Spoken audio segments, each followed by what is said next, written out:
अध्यात्म विश्व विज्ञान यूट्यूब चैनल पर आप सभी का हार्दिक स्वागत समादर करते हुए आज के इस शंका समाधान सत्र का प्रारंभ करें।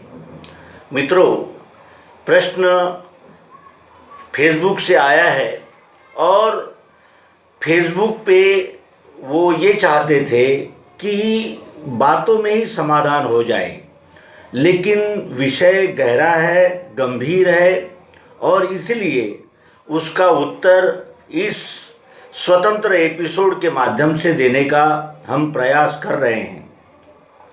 प्रश्न है, क्या ईश्वर है? कहाँ है? कैसा है? और वो क्या करता है? ये प्रश्न है।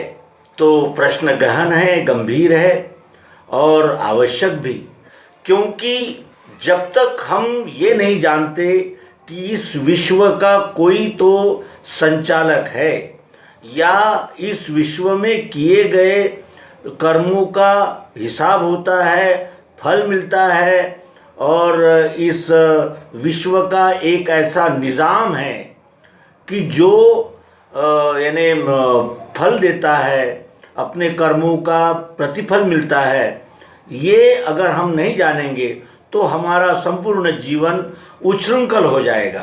यानी कौन हमें पूछने वाला है, हम जो चाहे मर्जी करें, और यही हो रहा है। तो ईश्वर कहाँ है? कुछ कहते हैं कि सातवें आसमान में है, कोई कहते हैं कि पाताल में है, कोई कहते हैं विश्व के अंदर है, कोई कहते हैं विश्व के बाहर है। कुछ लोग कहते हैं कि हमारे जो धर्म संस्थापक है या हमारे जो धर्माचार्य है वही ईश्वर है और वही इस विश्व को चला रहे हैं, इस विश्व का नियंत्रण उन्हीं के पास है। अब उनका नाम लेना योग्य नहीं होगा और इसलिए हम उनका नाम भी नहीं लेंगे, हम सर्वसामान्य बात करेंगे। तो क्या एक व्यक्ति ईश्वर हो सकता है? ऐसा अगर सोचे, क्योंकि आज तक जितने भी धर्मोपदेशक हुए सब ने यही कहा। यीशु ने कहा, मैं ईश्वर का दूत हूँ, और जो यानी इस्लाम के जो मोहम्मद थे उन्होंने कहा कि मैं ईश्वर का पैगंबर हूँ, यानी संदेशवाहक हूँ। श्री कृष्ण जी ने कहा कि मैं ईश्वर का प्रतिनिधि हूँ और ईश्वर स्वरूप हूँ, ईश्वर हूँ, ऐसा कभी नहीं कहा। और गीता में भी विशेष जगहों पर वो कहते हैं कि आप मेरी शरण में आओ। तो इसका तात्पर्य क्या है? किसकी शरण में आओ? कृष्ण की। कृष्ण तो स्वयं चले गए। अगर वो ऐसा कहते तो क्या वो संपूर्ण सृष्टि के लिए ये कहते कि मेरी शरण में आओ? और श्री कृष्ण जी ये द्विभुजी व्यक्तित्व के शरण में जाने से क्या वो हमारे कर्मों का फल दे सकते हैं? इसलिए अब ये देखना होगा कि ईश्वर ऐसा क्या तत्व हो सकता है जो इस सारी सृष्टि का संचालन करता है। तो अगर हम ध्यान से देखें तो ये भी सोचना पड़ता है कि ईश्वर हिंदू का अलग, मुसलमान का अलग, क्रिश्चियनों का अलग और यहूदियों का अलग, महानुभावों का अलग, जैनों का अलग, ऐसा तो हो नहीं सकता। ईश्वर तो सबका एक ही होना चाहिए।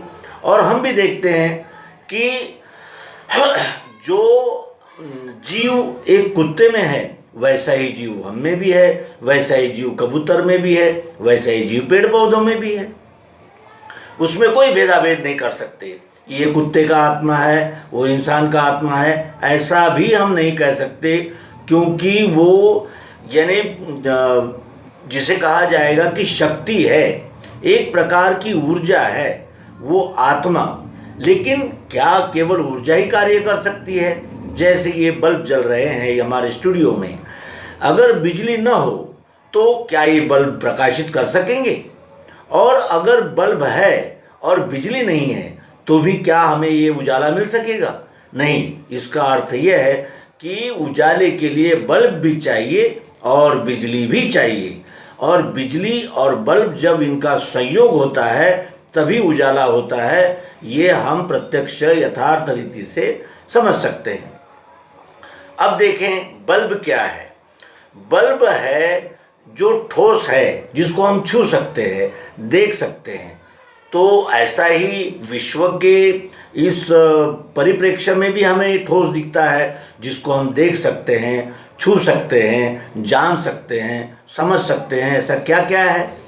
तो हम सबसे पहले देखते हैं कि पृथ्वी, जल, अग्नि, वायु और आकाश, ये पंच महाभूत है जो प्रत्यक्ष है, यथार्थ है और सम्मुख है, साक्षात है।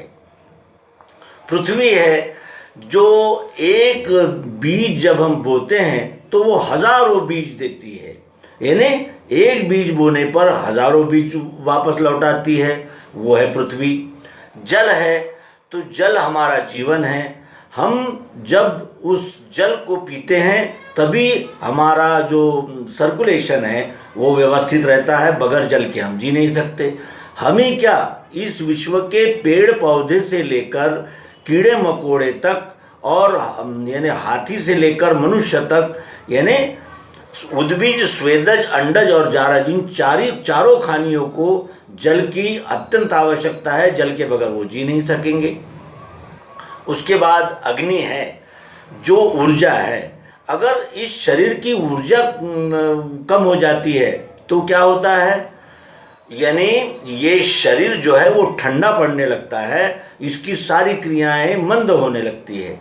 और अगर ये सूर्य कुछ दिनों तक अगर कल्पना करें कि सूर्य अगर नहीं यानी उदय होता है तो क्या होगा, फसलें सड़ जाएंगी, हम भी जी नहीं सकेंगे। और सजीव हो या निर्जीव हो, सबके लिए ऊर्जा का सरीखा ही महत्व है। बगैर ऊर्जा के कोई जी नहीं सकता। पेड़ पौधे भी सूख जाएंगे, समाप्त हो जाएंगे और वो पनप ही नहीं सकेंगे। तो ऊर्जा भी आवश्यक है, यानी अग्नि। पृथ्वी, जल, अग्नि के बाद वायु। वायु तो हमारा जीवन है। हम पानी के बगैर कुछ दिन जी सकते हैं, अन्न के बगैर जी सकते हैं, लेकिन वायु के बगैर नहीं जी सकते, क्योंकि वायु तो हमारा प्राण, यानी प्राण जो है, वो श्वास उच्छ्वास जो है वो वायु स्वरूप है। यानी वायु भी हमारे लिए आवश्यक है और सबके लिए आवश्यक है। उसके बाद आकाश। आकाश का अर्थ होता है अवकाश। अगर अवकाश नहीं होगा तो कहाँ रहेंगे हम? कुछ वस्तु रखने के लिए अवकाश की आवश्यकता होती है। जैसे ये पुस्तक हमने यहाँ रखी, अगर यहाँ स्पेस न हो तो ये पुस्तक कहाँ रहेगी?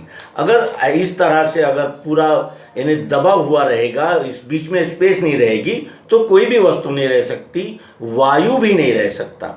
इसलिए ये पृथ्वी, जल, अग्नि, वायु, आकाश, ये पंच महाभूत है और इसका हमें अनुभव होता है। ये साक्षात है, इनके बगैर चल नहीं सकता और ये सब के लिए अनिवार्य एक ही तत्व है।